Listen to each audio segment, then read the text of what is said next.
If you're looking for a video filled with more action than an Ip Man fight scene, as well as me flying around in every boss fight. What the hell? No, no, no, no, no, no! More comedy than that one Rush Hour movie. Who are you? You. No, not me, you. Yes, I am you. A story that is sprinkled with a little bit of drama and romance, then you've come to the right place. So I suggest you sit back, relax, and enjoy the adventures of the one and only Michael Hearn in Dragon's Dogma 2.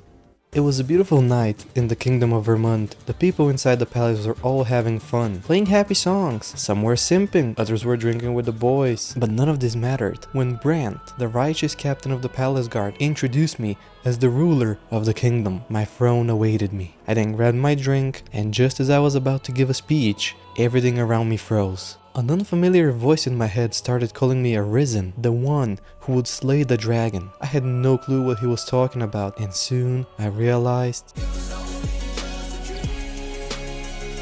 I was in some kind of chamber under an excavation site. Some guards and a mage were looking for someone, and if I had to guess, that someone would be me. I ill like that look in your eyes.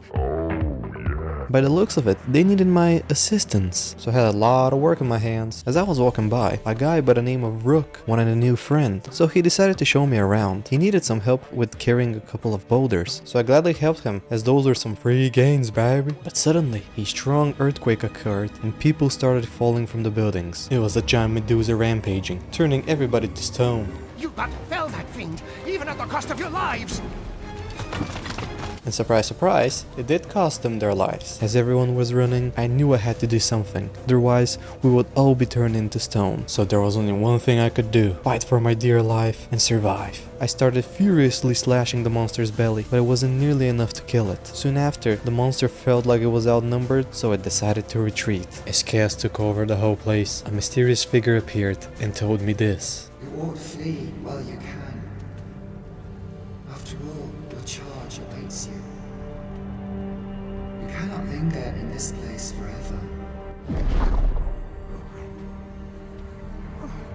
You have lost your memories. 'Tis surely the work of a foul curse, but worry not. You need only believe in your own destiny, Arisen. After which he mind-controlled Rook, and together we fled just like the Medusa did. I had nowhere to go, so I just jumped off the cliff. No one could survive a fall from this height, not even a pawn.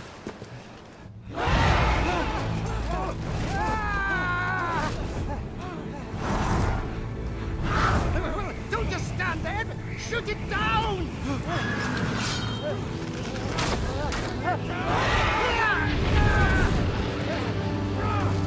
Just like that, we flew away like the free birds we were. But as we were flying, a random ballista started aiming at us, thinking the griffin was a threat. And not long after, the griffin was pierced with the big ballista bolt, and we slowly started falling to the ground. After an unknown amount of time, I woke up with a small headache from the fall. And when I turned around, I saw Rook taking a sweet red bath. Pray, keep your distance, Arisen. Worry not for me. The brine may swallow me whole, but I will not perish. There is a stone not far from here, known as a rift stone. Pray, seek it out. If you're truly the Arisen, then our paths will surely cross again.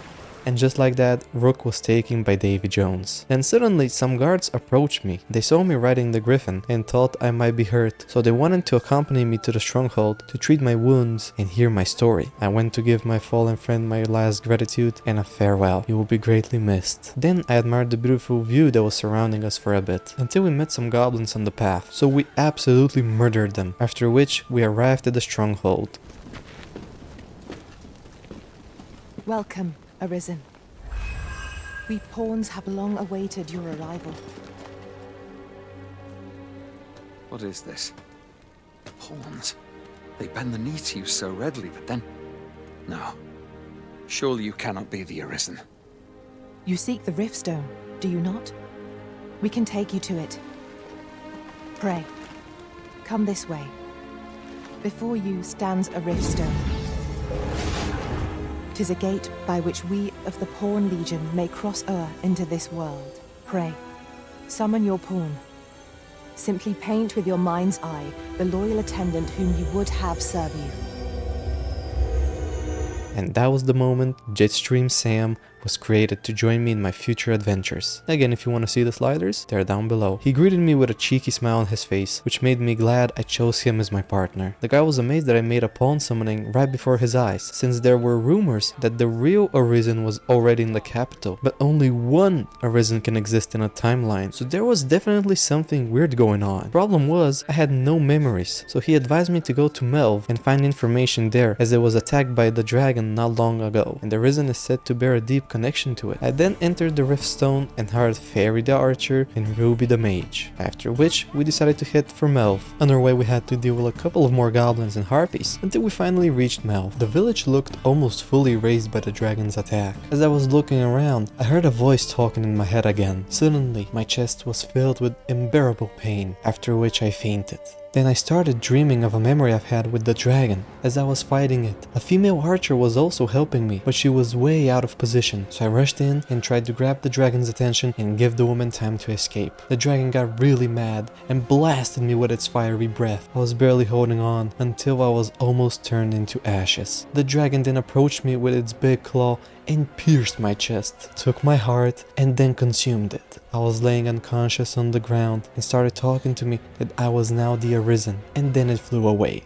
After an unknown amount of time, I woke up next to the woman that I saved in my dream. She then told me that this was the second time she has watched over me like this. The first time was when I defended her from the dragon, but I didn't have any memories of that happening. Suddenly, some guards interrupted us from the outside as they were looking for me. I bid the lady farewell and went to see what all the ruckus was all about. These soldiers were from Vermont and told me that their ruler became Arisen here in this very village, and if I claimed the same, the word must be borne to the capital. But first, they wanted me to meet someone by the name of Sir Leonard. Before I met this man, I helped a little girl by giving her some medicine, since she didn't have enough gold to buy any. She thanked me and told me that her grandpa will reward me, but I didn't want anything in return. After which, I met Leonard at the inn. He also thanked me for saving his daughter Ulrika and told me to meet him later at the village's entrance. A bit weird considering I was already in front of him, but I didn't question it. I also stumbled upon the ballista that used to kill the griffin. Then I met a man called Ian, whose brother was gone missing in the forest while he's been looking for herbs. He didn't know how to find him, so he asked me for my assistance since he was too scared to go alone. I felt bad for the guy, so I joined him. On our way, we fought some goblins and a pack of wolves, after which we found him hiding in the bushes. Then on our way back, we fought, surprise surprise, more goblins. And I found myself this new cape, which suited me pretty well. By nighttime, we arrived back at the village. The brothers were escorted successfully, so they thanked me and awarded me with some gold, after which I joined the soldiers on our way to the capital. You won't believe what happened afterwards. We got attacked by, guess what? More goblins. Crazy, I know. Then we encountered our first skeletons, who didn't have a will to live, even though they were already dead. A while later, we stopped by at a nearby camp, where I dismissed Fairy and Ruby and hired Anne and Fern. Then we took a well-deserved rest. As morning came, we went to catch some fish from the waterfall right next to the camp. Then I decided to climb the waterfall and found a mysterious cave. Inside, we ambushed some sleeping lizard men, which weren't a threat at all. I can't say the same about the beast that was sleeping in the middle of the cave though. It was a chimera. I immediately started climbing its leg so I could reach the goat head, but then the beast absolutely destroyed Jetstream Sam right before my eyes. Next on the menu,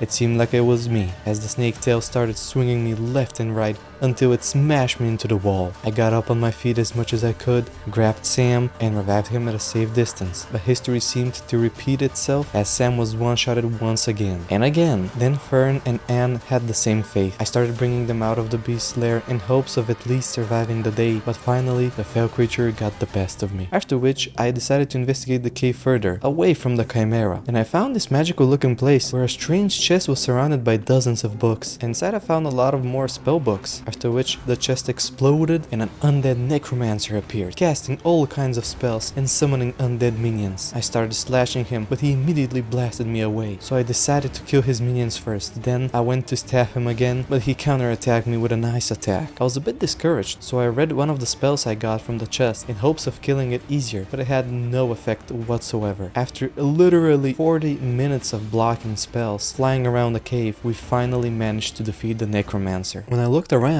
I saw that all of the soldiers were already dead. Rest in pieces, my friends. Anyway, so I went out of the cave and I wanted to reach this chest, but then this happened. Literally all three of them died like this. And if that wasn't enough, she actually threw herself in the waterfall. Yeah, after all that, I decided to head back to the first encampment, take a nap, then I used the Rift Stone, dismissed Anne, and I hired Azula and Scarlet. So I had this FPS issue where the game was really laggy when a lot of NPCs were gathered in one place. So I decided to try and fix it real quick. You don't look like much. Now is that so?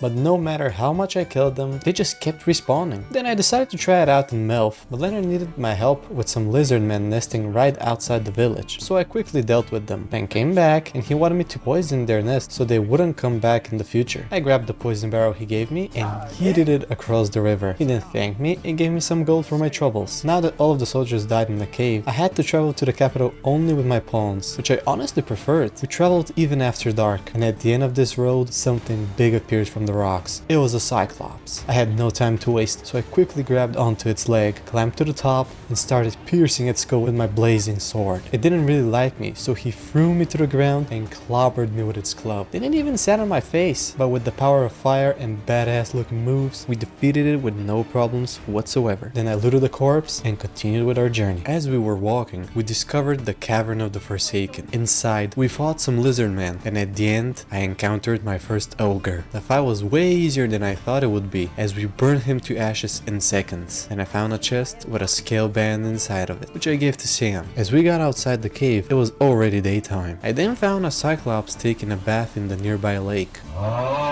One of his lizardman friends wanted to greet me, but he stood right before reaching me. On my way down, I met Leo, who also wanted to defeat the Cyclops. When we went to beat up the one-eyed creature, we saw that he was already dead. So I decided to burn his corpse so that other people won't get confused by it. But Leo was so disappointed that he couldn't fulfill his destiny that he decided to drown himself instead. As we continued exploring, I heard something roaring from the trees, and shortly after, a not-so-dead angry Cyclops came out. He had no chill and immediately smashed Scarlet to the ground. I threw her away and tried defending her and Azula with my shield, but unfortunately I could only save myself as he sent me flying towards him. At this point I had enough, so I had to stab him in the butt, which made him fall face down in a second, after which he got absolutely obliterated. Then we dealt with some more goblins around a campfire, cooked some juicy steaks, and went to sleep for the night. Shortly after though, we got ambushed by more goblins, which meant we couldn't get any sleep here, so we continued exploring without much rest. Then I found another hole in the mountain, where I exploded some more gobbles and found a chain vest inside a chest, which was way better than the miner's shirt I had before. And let me tell you, I would definitely need it for what was coming next. Yup, that's right, a freaking Drake. I could feel it was gonna be a tough fight. I started by jumping onto the monster's back. It wanted to get me off by flying, which was unsuccessful, but he did tire me a lot, which allowed him to just yeet me with his head, which hurt a lot. Then it used its fiery breath and burned all of my teammates, and shortly after, it got the best of me as well. After this loss, I decided to dismiss my pawns and get myself Friar Dumpy and Sir Shrek. Then we killed an ogre running wild in the forest, which was cool and all, but then Sir Shrek had something interesting to say. Looking around, it strikes me that we pawns are all men. I wonder if this speaks to the Arisen's preference. So you already knew what I did. I got myself Dan in his place, so we weren't all men. Then I had a bird's eye view from this cliff, and I could finally see the capital. It wasn't that far, as it took us only a whole day of running to get there. At the gates, a guard required a pass to get into the capital. I didn't have such documents, so there was only one logical solution. Bro, please, bro. Why are you doing...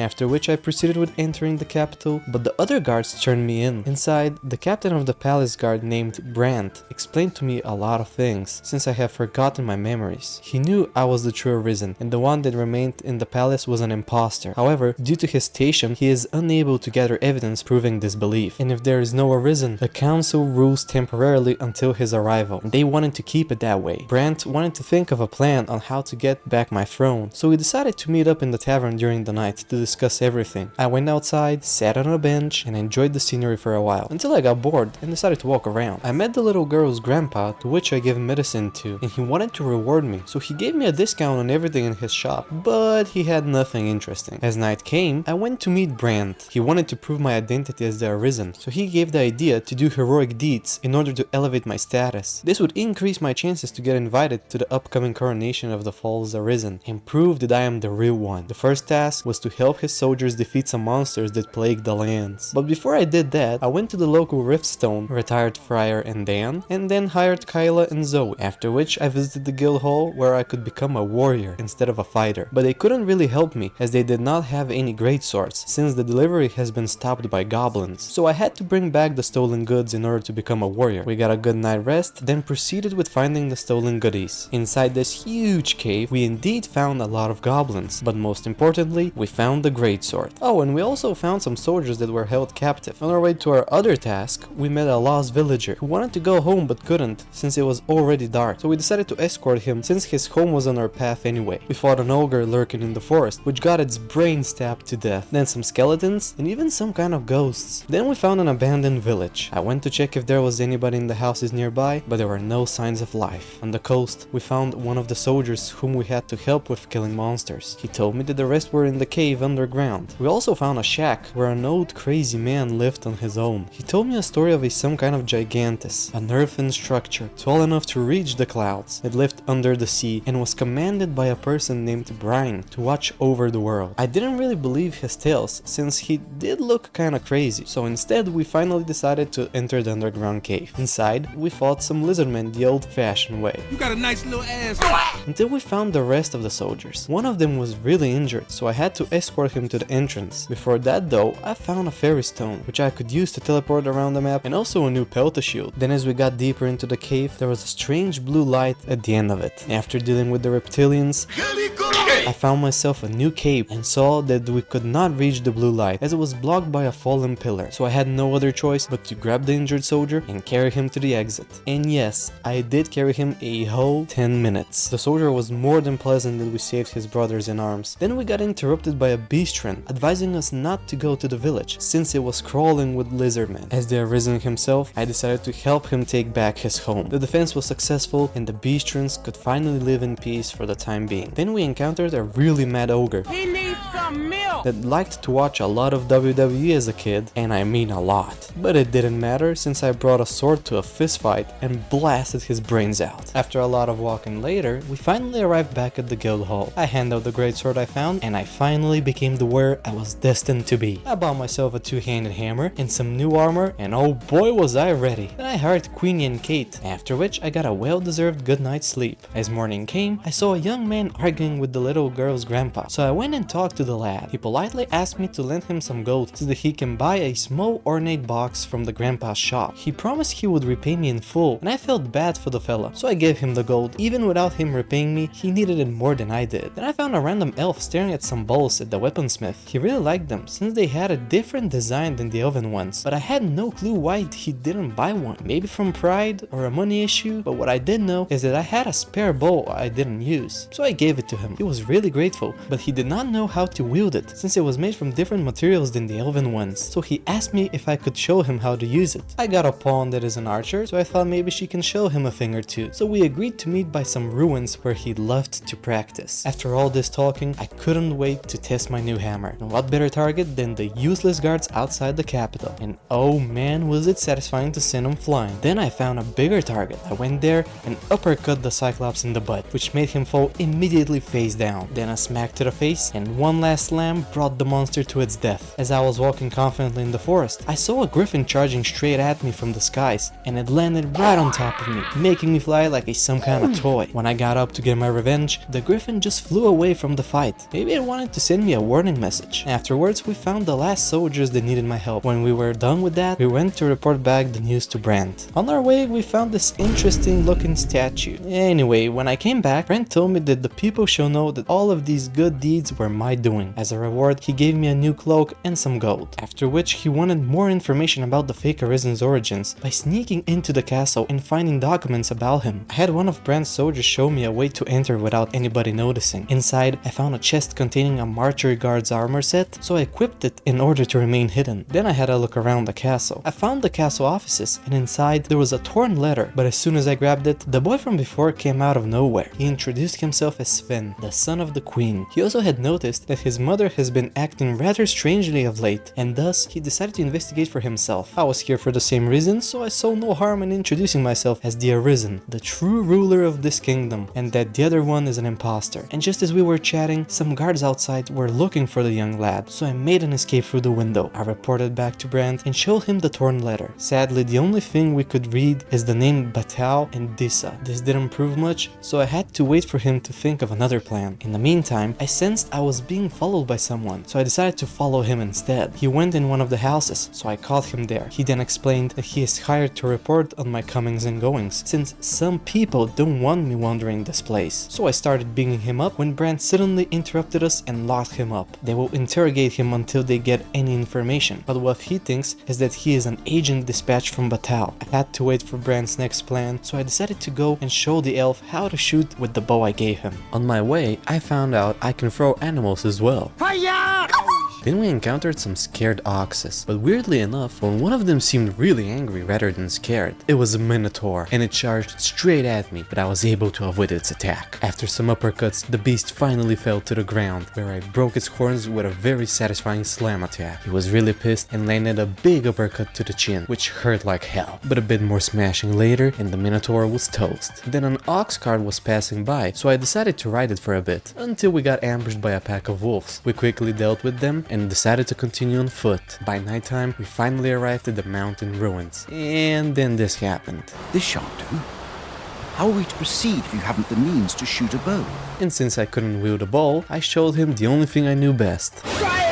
After wasting a whole freaking day just for that, I decided to teleport us back home, because I did not want to walk another whole day. I talked with Brent about his next plan. He told me that there is gonna be a masquerade tonight in honor of the Falls Arisen, but the thing is, we didn't know how he looked, so I had to go and get a glimpse of the man behind the mask. I dressed up appropriately and entered the masquerade gathering. Inside, I found a hidden door in the wall, which led me to a secret location.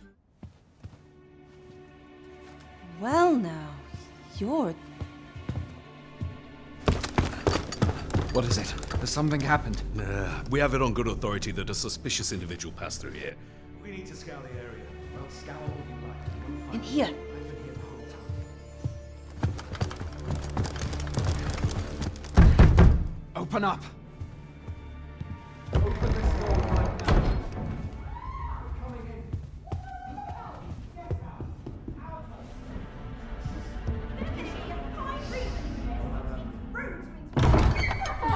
You're dressed rather austerely for a patron. My humblest apologies, Lady Wilhelmina. We've had reports of an unseemly character in the vicinity, you see, and... Preposterous. I was out front till but a moment ago, and I did not see so much as a shadow. Be that as it may. You are excused. Leave this place, ere you invite our noble host's wrath upon yourself. I will summon you if aught is amiss. Pray forgive the intrusion. And what business have you here? In the nobles' playgrounds? You've the face of someone in search of a juicy morsel. Would you be looking for this, perchance? Come on, then. Keep pouring. Do you take me for some green lad who can't handle his cups? I'm your damned king, and a king deserves royal treatment. Of course, Your Majesty. Tell us, Your Majesty, would you prefer more drink, or shall we find some other way to amuse ourselves? Aye. Let's change things up.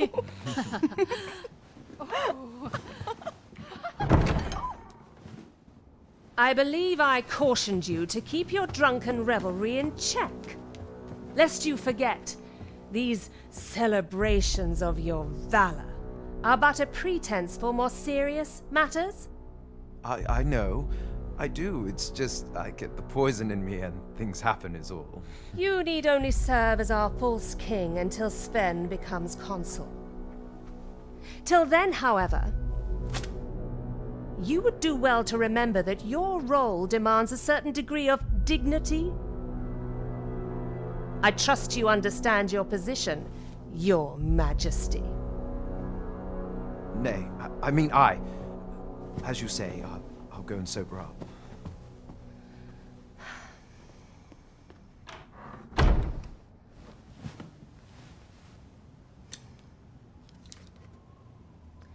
Why not remove yours as well? This is not the masquerade hall, and we now find ourselves quite alone. What say we dispense with such pretenses and speak openly with one another, Lord Phaesus?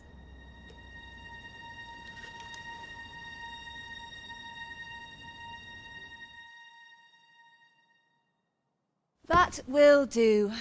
If you're discovered, yours won't be the only head that rolls. What is your purpose here, I wonder? If you came to learn of the Sovereign, then 'tis as you have seen. The man is naught but a ale-swilling pretender propped up by the Queen Regent. Of course, that begs the question.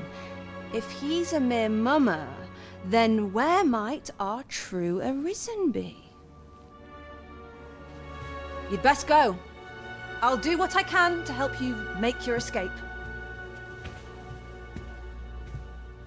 After all that happened, I rushed to report back to Brand. Someone by the name of Lord Phaesus seemed to be tied to Queen Dissa's plot, but the false Arisen was just her puppet that probably didn't know a lot of her schemes. We also didn't know his identity yet, so he gave me two new tasks. The first one was to visit the Nameless Village and see if I can find any information there, and the second one was about a person who would support my cause without a doubt, Woldhard the Magistrate. He has refused to help Queen Dissa as he is loyal to none but the spirit of the law, and as a result he now sits in a cell beneath the palace, and my job was to release him. So I went down looking for the man, but there was a guard which wasn't aggressive at all until I opened this chest, so I had no other option but to smash his face in the wall. But the others heard the noise and came to help him, so after uppercutting all of the guards, I finally found the magistrate. I told him I was here to help him escape, but to my surprise he did not want to escape at all. Here he spends his days pursuing the code and deciphering old texts, and that's all he cares about. He would only leave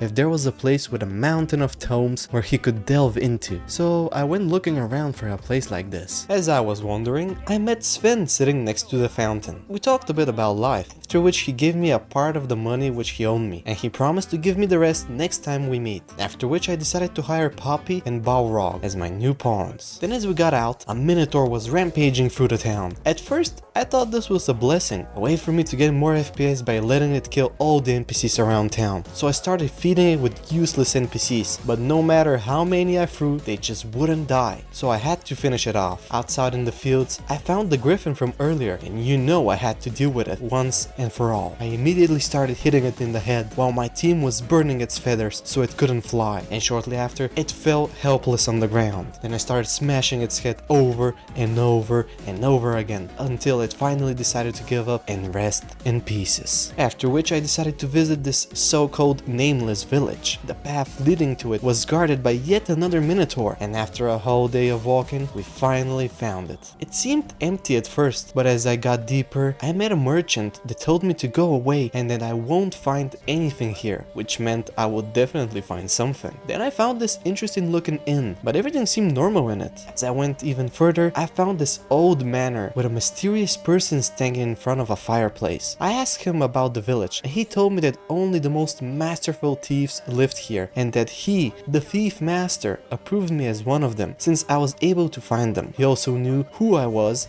and what I was planning to do, which meant he knew something about the false Arisen as well. But he didn't want to tell me anything, so I decided to look around even more, and behind the manor, I found a hole that led to the underground. There were a bunch of traps and obstacles that led to somewhere, so I took upon the challenge and crossed everything without any issues. At the end I found a door, and behind it there were a bunch of thieves waiting for my arrival, so I asked one of them about the false Arisen. He told me his name is Darach, and he was once a part of the thieves, but he was exiled since he always wanted to be the center of attention, and that isn't the thief's way. And since he wanted to remind him of the debt he owed him, the thief gave me Darach's bill of arrest, which would definitely prove really useful. As we were heading back to Vermont, a mysterious fog appeared, and with it, a headless knight blocked the bridge in front of us. Then he disappeared, but only for a moment, as he teleported exploded right in our faces, and he shrieked so loudly it made us fall unconscious, after which he started sucking the soul out of me, and then he did a devastating slash that sent me flying and almost killed me. I tried striking back, but he was way too powerful. As I was reviving Balrog, the knight absolutely decimated Poppy, and I almost had the same fate, after which I grabbed Poppy and tried saving her when suddenly the headless knight disappeared as the sun was coming over the horizon. I wanted to deal with my frustration somehow, so I made the Cyclops kiss the trees till it died.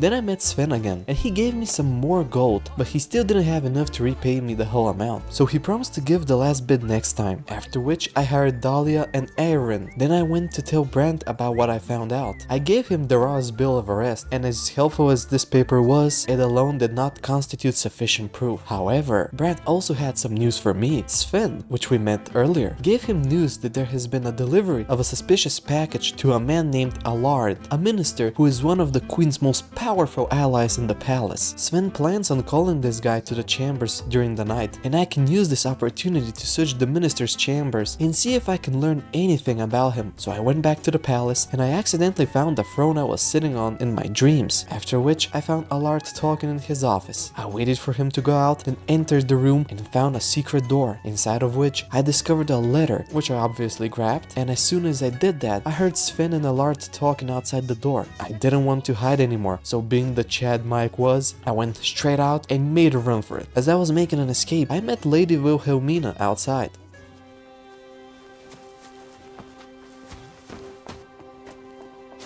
Oi! Who goes there? Who's there?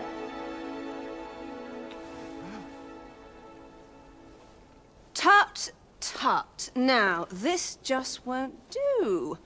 How's a lady supposed to work with all these interruptions? Oh, it is you, Lady Wilhelmina. Mm-hmm. Do excuse us.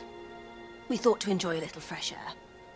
Though we had hoped for slightly more privacy, if you catch my meaning. Apologies, milady. But might I ask the name of your companion? Are you sure it would be wise? Such knowledge has been known to cost a man his head. Understood, milady. If anyone asks, I shall say I saw naught.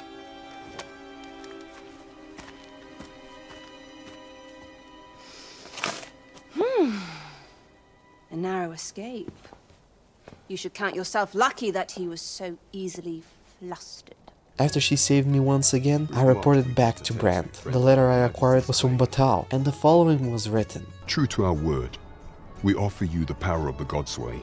Pray make haste in securing Melv, that all might be made ready ere our plans are set in motion. So, as it was written, I had to go and check on Melv. I didn't want to go by foot, so I got myself an ox cart, only to see that Melv is being attacked by a dragon. I immediately rushed in the fight and started uppercutting the monstrosity. Not long after, the dragon flew away, and Jetstream Sam had to let go and took the biggest fall of his life. And since I was there anyway, I wanted to get my revenge on a good old friend. This time, it was like taking candy from a baby. Then I went back to Vermont, and I met with Sven for the last time, and he gave me all of the money he owed me, plus a little interest. As I was walking around, I met a random woman who wanted someone to look after her home for a week, since she would be out of town. So I said, why the heck not? I also found the so-called poor part of the kingdom, called the Gracious Hand, where I met an old man that was in need of food. So I of course gave him whatever I had. Then he needed help with finding a child by the name of Malcolm that has gone missing. I needed more clues, so I started asking the kids in the area where they've seen him last. One little blonde girl by the name of Daphne was living on the streets with no mother or father to look after her. Only the nice people at the Gracious Hand were taking care of her, so she wanted to get them a present to say thank you, and her idea was to give them a bouquet of beautiful flowers. So I went to gather flowers and gave them to her. She was really happy that I helped her, but there was one more thing she needed help with. A friend of hers taught her a magic spell that was supposed to let you meet with whomever you like, and she wanted to meet her mother and father. She doesn't even know what they look like. All she wanted was to meet them just once and thank them that they gave her life. After hearing that, Mike had to help her. All she needed was a silver stone that she would put under her pillow and say some magic words. Luckily, I had one in my backpack, so I gave it to her straight away. She was absolutely on cloud 9 after she saw the stone. She was so happy, she went straight to bed to see if it works. As for me, I went looking for Malcolm again. I found another little girl that told me she and Malcolm were supposed to go exploring the vaults together, but he went without her, and this info was good enough, so I went back and told the old man what I've learned. He told me that these vaults were sealed off, but perhaps the lad found a way through, so we went to investigate. Shortly after, we found Malcolm sitting in the dark, luckily unharmed. He told us that he has found some kind of secret workshop with tons of books scattered all over the place. That piqued my interest since I was looking for a place like this for the Magister, so I rushed to check the place out. And the boy wasn't lying. The place was filled with tons of scrolls and books for the Magister to study. So I rushed back to the old Magister, told him about this place, and escorted him out of his cell. And when we got out, I carefully put him down, for which he thanked me, and then I went back to report to Brand. He seemed pretty confident now that we had the Magister on our side. Now it was finally time for the coronation. We shall attend it and show the kingdom who the real Arisen is. I put on my fanciest clothing, and together with Sam and Brand, we went to attend the coronation.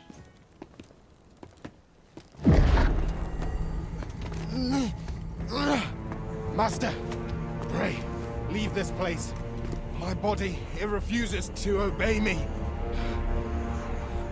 There is a voice within my mind. It commands me, sways my very will. Sways your will? Could it be that the gods sway? We must quit this place, your majesty. I fear our plans may fall to naught. Let us return to the tavern.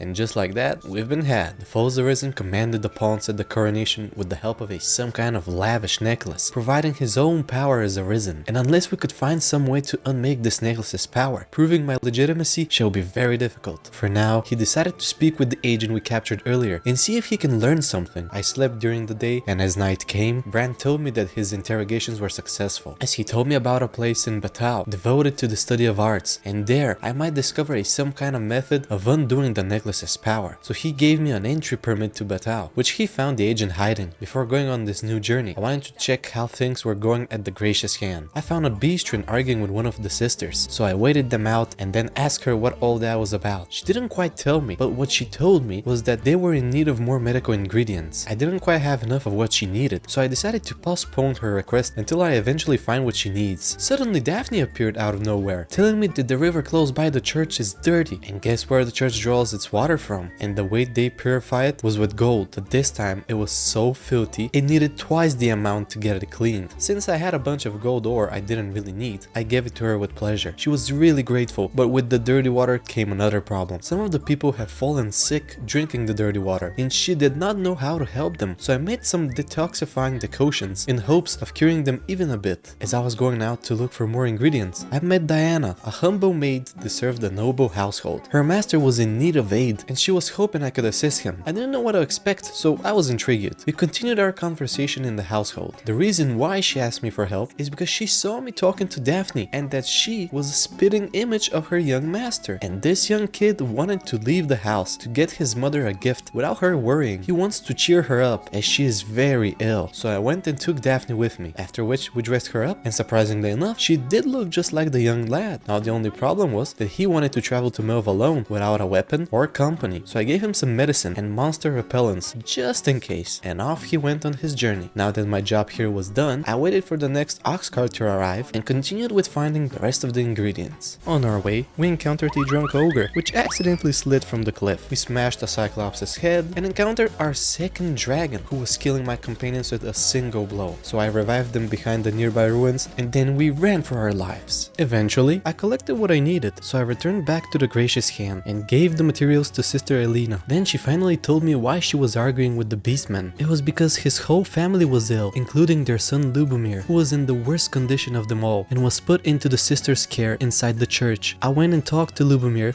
and he looked really worried. There was a man laying on the other bed the other day and he was starting to feel better, but now he's gone. He was sure something wasn't right about this place. I asked another one of the sisters for more information and she told me that there has been talk of sending Lubomir down to the basement if his condition fails to improve. The basement sick room is where their most critical patients recuperate under the Abyss's care and none of the sisters can enter. I found that quite suspicious, so I went back to tell Lubomir. He told me that every night he hears voices coming from downstairs, which meant something suspicious was happening indeed. I had to find out what was going on, so I waited till the Abyss went out and then I entered the basement room. Inside, there were a couple of very ill patients that were on the verge of death, and as I went further, I saw her chemistry bench and on top of it, I found an unlabeled medicine bottle, which I took, as well as her records of treatment. The names Johann and Bruno were written on it. I asked Lubomir if he knew anything about them, and indeed he did. He told me where I could find them, and about the medicine, he told me about a very skillful doctor who was located in another town that could possibly tell me what the medicine was made of. So I started by talking to the two patients. First was Bruno, who survived her healing by some kind of miracle. Almost all other patients died from sickness. He told me that once he saw the Abyss meeting a strange man that looked like a scoundrel to whom she handed a large parcel all wrapped up and he gave her something small in return. Maybe that's where she was getting that so-called medicine of hers. The second patient didn't tell me anything useful, so I mounted the ox cart and traveled all the way to Checkpoint Rest Town, where the so-called doctor was located. At the entrance, I was approached by a random male beastron that was looking for a shiny stone called the Jade Orb. He wanted to sell it and run as far away as possible, but he had lost it and needed my help to find it. As I tried not to pay attention to the beastron's problems, I coincidentally met a man that was looking for a beastron who, surprise surprise, has vanished with a treasure of his called the Jade Orb. He wanted the orb back, so he asked me to give it to him if I was to find it and he would reward me for my troubles. And if that wasn't enough, a local shopkeeper greeted me as well, but there was a twist. He told me his grandson Raj has gone missing and been abducted by wolves, so he begged me to save the lad. I felt bad for the old guy, so I considered helping him. After all that talking, I finally found the doctor I was looking for. I gave him the substance I found so that he could check what it was made of. He told me to come back later for the results. In the meantime, I asked the townfolk for clues about the missing kid. Most of them gave no useful information, but this man with the cool looking hat told me that he met Raj on the east side of town carrying a bundle of grass with him. But as soon as he turned his back, he heard the little boy scream. When he looked back again, the boy was being taken away by a pack of wolves, and the villager couldn't do anything about it but run away like the coward he is. So I once again had to take matters in my own hands. We encountered our second undead necromancer. I got blasted in the air a couple of times, but eventually the undead fell to the ground and I finished it off with a big juicy slam. After this fight, HEARN had really low HP, so I switched her for Windfly. Then we were able to find the wolves den. We beat up the wolves, and to our surprise, the kid was unharmed somehow. He thanked us and then started running home. When we returned to the grandpa, we didn't really talk about his grandson at all. Neither was he there, which I found quite weird, but I decided to wait a bit more. And in the meantime, I went to check what the doctor had discovered. He told me that this concoction was actually poison rather than a cure. It does have the potential to heal one's ailments, but only if they could survive long enough, which isn't likely. And the worst part is, it has addictive properties that cause the patient to become dependent on its deadly effects. To Mike, this was enough proof to get Abessalina behind the bars. I went back to tell Lubomir about the poison, but one of the sisters told me that his condition worsened and had to be moved to the basement sick room. I went down there and the Abyss tried to stop me, but I couldn't care less what she wanted. I checked Lubomir and he was barely breathing, so I had enough. I pounced the witch behind her back and took her to the guards. A couple of hours later, the sister was arrested thanks to the evidence I've procured. They rewarded me with a bunch of gold for my honorable work, after which I hired George and Nano. Then I met with the woman that wanted me to look after her house. She told me that she grew fond of the destination where she visited, so she decided to live there from now on, and that's why she offered me to buy her house, and for a really cheap price too. And since I didn't really have a home, I decided to buy it, and from this moment on, Mike was officially a house owner. Speaking of houses, I went to check on Diana and her little master, and turns out he still hasn't returned from his adventure, so I mounted the ox cart and went looking for him. After almost a whole day of searching, we found the little kid getting beaten up by a pack of gobbles, so we quickly dispatched him and checked if the boy was alright. Luckily he was uninjured, so we headed back home together. The boy found what he was looking for on his adventure, a specific blue flower that will bring his mother back to her childhood days. After that was done, we headed back to Checkpoint Rest Town. Somehow the kid we saved from the wolves still hasn't arrived back home. Sucks to be him, I guess. Then I found Ibrahim's scrap store store, in which he was selling the jaded orb. Not only that, he could also make me an imitation of it, so I ordered exactly that, the real one and a fake one. I gave the real one to the man, since I thought he would award me more than the beastman, and I was right. He gave me a ton of gold. The beastman barely gave me a fifth of whatever awarded me. Anyway, it was finally time for us to travel to Battao.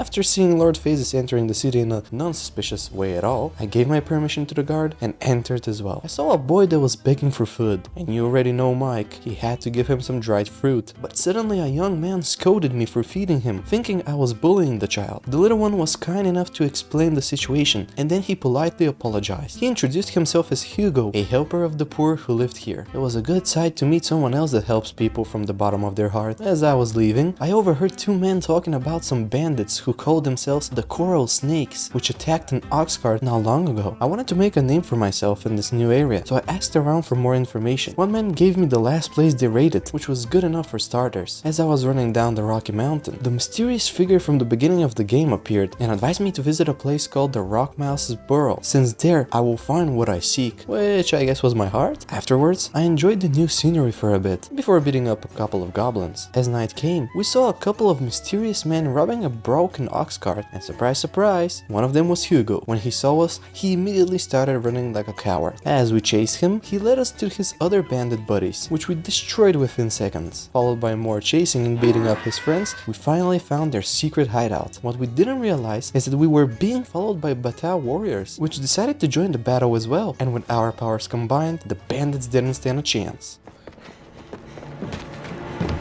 Hugo! We're out of time, lad. We'll have to scarper. Come in, lads. But before I forget, here you are.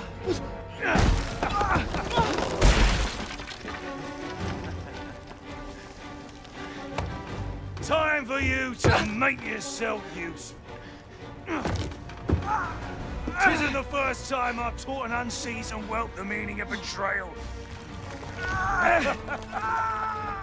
And it shan't be the last!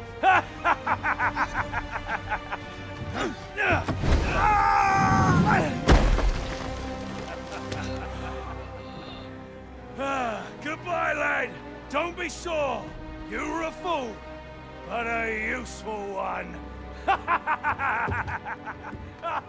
So Hugo not only got betrayed, but also arrested for the rest of his life. Anyway, I decided to loot the camp and found these cool looking ice daggers that I gave to Jetstream Sam. Then we continued with our journey again. We found some crumbling ruins that had a rock golem as their guardian, so I started attacking its purple stones. He got really angry and stomped both Nano and George. Then as I was dealing with a wolf, he slammed me behind my back and the wolf started carrying me around as if I wasn't wearing the heaviest armor in the world. It's a good thing the golem had laser eyes and saved me, killing Sam in the process though. I proceeded with reviving my crew, killing the wolves, and I realized I could actually push the golem's legs, which allowed me to destroy its last gem. Then Sam used his flashy spinning move and absolutely demolished the golem, and we finally won the fight that lasted almost a whole freaking day. As we were climbing the mountain, above the ruins, we met a female beastren that greeted us, and somehow knew that I was the Arisen. She told me her name was Manella, and she serves as a go-between Her Majesty and the guards. With this, she got my attention, so we headed in the nearby tavern to have a drink and discuss some stuff. Inside, she told me that the people of Battao hate pawns and are forbidden from setting foot in the capital. Manella wanted me to assist her in making the people more accepting of pawns. I took this as another opportunity to make a name for myself, so I gladly accepted. She gave me a document that granted me permission to enter the capital without any problems. So after another whole day of walking, we finally reached Battao's entrance. There the mysterious man told me to seek knowledge of the God's Way, which was the necklace the false Arisen was wearing. He advised me to first travel to the coast and seek a man named Ambrosius, since he was a researcher of this laboratory and could answer many of my questions. Anyway, as I finally entered Battao and almost visited the inn, a group of beastmen already had a problem with me and started attacking. But a young man shamed on them as it was not a fair fight, so I had to duel only their best fighter, which was a piece of cake of course, and that's how I finally earned my right to access the inn. A minute later, I met Manila, which had a task for me, exactly what I was looking for. She told me about an an assassin that attacked the Empress, but failed and escaped. They haven't seen his face, but his arm got wounded in the process. During the next ceremony, I had to find the guy and put him in jail. That sounded easy enough, so I continued with the task of finding Ambrosius. And as we were fighting some harpies, a griffin ambushed us from the sky, double killing both my mage and archer with a single blow. And just as I thought we were done for, the griffin decided to go for a swim and died in the process. After which, I found Ambrosius, who told me to seek two people, the Oracle, which is found in the wilderness, and a person called the Dragonforce, found deep in the mountains, since he knew everything about the Arisen. So I found this so-called Dragonforce, and he told me he was once Arisen as well, but did not wish to fulfill his faith and fight the dragon, and thus he is now cursed to live forever in solitude. However, he did not know anything about the God's Way, so I had to visit the Oracle. But before that, I promised to capture the assassin, so I headed towards the capital. On our way back, we encountered the Headless Knight yet again, who sucked the living soul out of me, slammed me into the wall, and shortly after killed me in the process. After that unforgiving night, I finally arrived at the palace. We arrived just in time for the event. I started looking around the crowd for a guy with a wounded arm. Not long after, I finally caught the assassin. The Empress thanked me for the good deed and rewarded me with a bunch of gold and some expensive gems. Then I retired my pawns and hired my new companions that would last me till the end, HEARN and Kurumi. On our way to this so-called Oracle, we encountered a King Kong looking ogre who yeeted off the wall, only to get meteor showered and absolutely obliterated by my new pawn Kurumi. An hour later, we finally reached the Oracle's shrine. Turns out, the Oracle was an old ghost lady, which also didn't know anything about the God's Way, except that it lied below the surface of the sea, and that I should seek the one who was dragon-forced in Harp Village. So without wasting any more time, I teleported us to Harp Village. On the coast, I again met the old crazy man that lived in a shed. He wanted to share a special tale with me, but it was getting late, so we decided to spend the night with him.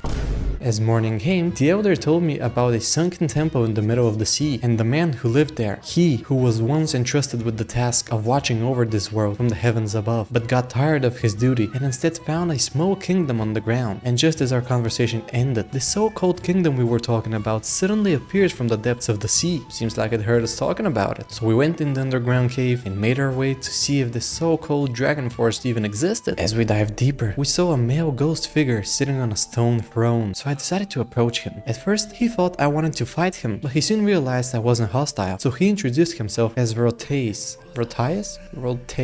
founder of the Kingdom of Vermont. I introduced myself as the Arisen, and that I was seeking information about the God's Way. He knew little of my intent, but he sensed a powerful will, a will that urges me forward to fulfill a great feat, and thus is why he granted me a blade, which had his soul enchanted in it, refined in the purest dragon blood. The rumors of him being the Dragon Force had proven to be true after all. Everything went better than expected, so we started heading back to Battao. We had to pass through the ruins and decided to enjoy the view for a bit more just before continuing. On our way back, we saw a drake that was chilling between the mountains, so we had to interrupt its peace by beating the living crap out of it. As night came, we finally arrived to the lab, where we met Ambrosius and gave him the God's Bane, which he wanted to craft into a superior God's Way, the finest of all created to date. But for that, he needed worm's life crystals, which can be only found by killing a dragon or a drake. Luckily for me, I killed one on the way back, so I gave them to him on the spot. Then he told me to come by again tomorrow, as it will take him a while to make. So as morning came, I visited him again. After taking the empowered God's Bane blade, I rushed to find Lord Phases. In the distance,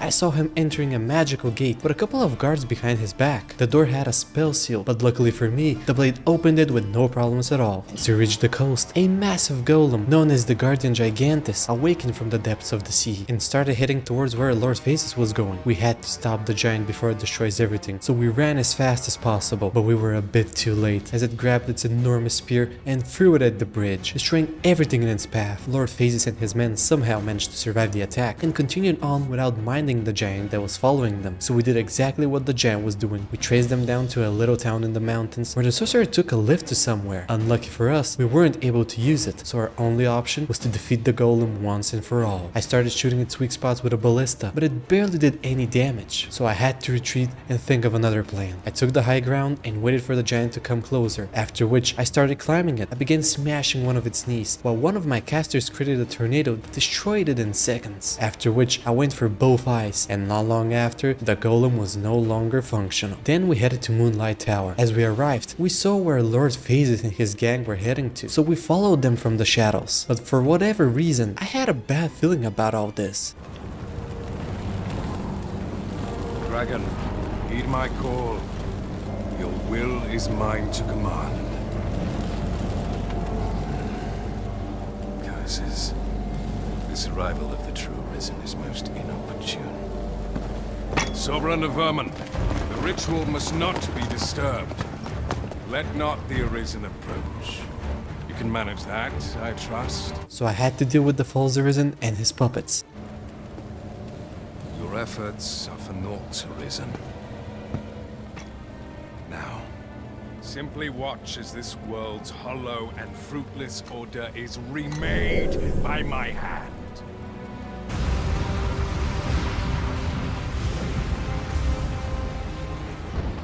The ritual is complete. The dragon comes.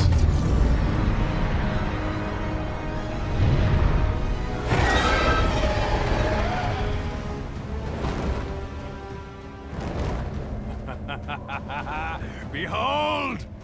The Royce Dragon! By my power, the Dogma of Dragons is unmade.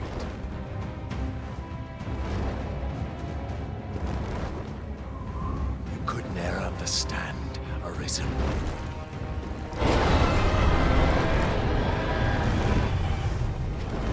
We must all be freed from the vulgar order wherein the dragon's existence determines all.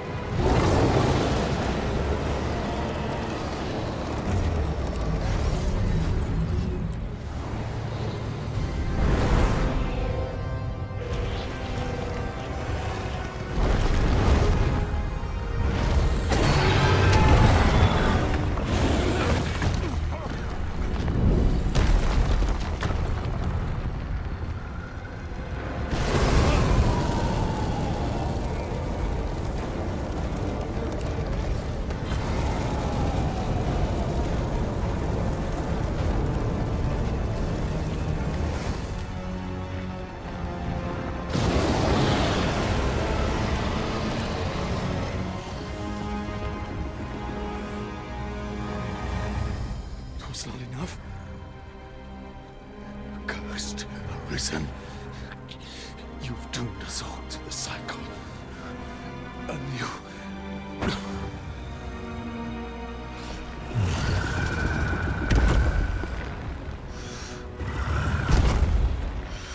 Greetings, Arisen. Hast thou summoned the resolution to face me? Then answer me this. Why dost thou fight? Is that Daphne? Is it to reclaim thy flesh? Thy stolen heart? Or is it to reclaim thy throne? I offer thee a choice. Grant unto me this life in my claws, and be gone from this place. Or stand and fight. Pitiable Arisen. The time for thou to make thy choice is come.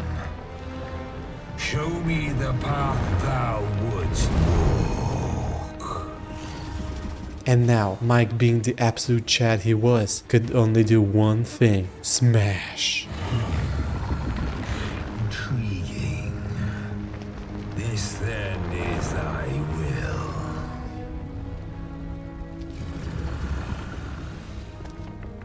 Our parley is done.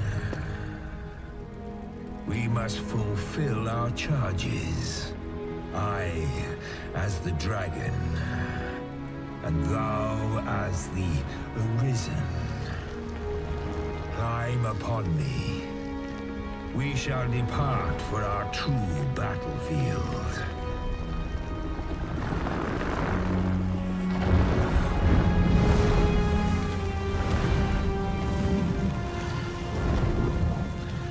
and so Mike rode the dragons back towards the battlefield, where they will settle things once and for all. This was it, the final battle. I immediately aimed for the dragon's heart, knowing it was its weak spot, but the dragon didn't like it at all, and flew in the air, killing Jetstream Sam in the process. Then the dragon started spreading fire everywhere, so I shot him with the nearby ballistas, so it could finally land and get a taste of my big, fat, juicy hammer. But before that, the dragon started firing lasers at me, after which I reached its heart and started smashing it, until finally Mike landed his last fatal blow.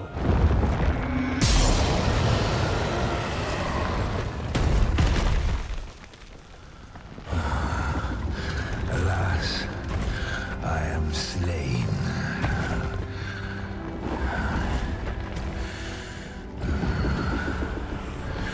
But heed this, Arisen.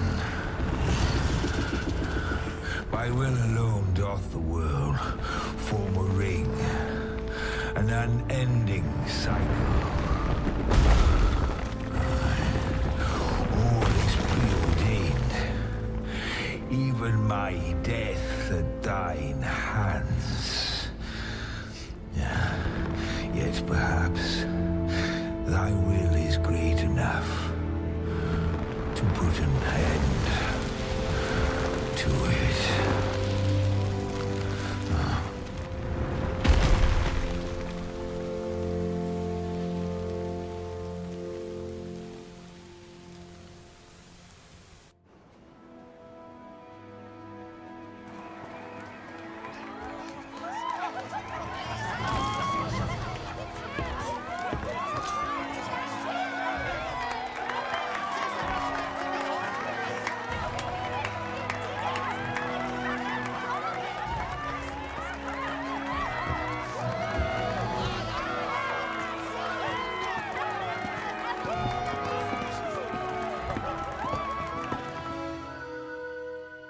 Ladies and gentlemen, thank you so much for watching the adventures of Michael Hearn and his companions. It really does mean a lot to me, and I hope this video made your day just a little bit better, and I'll see you very, very soon.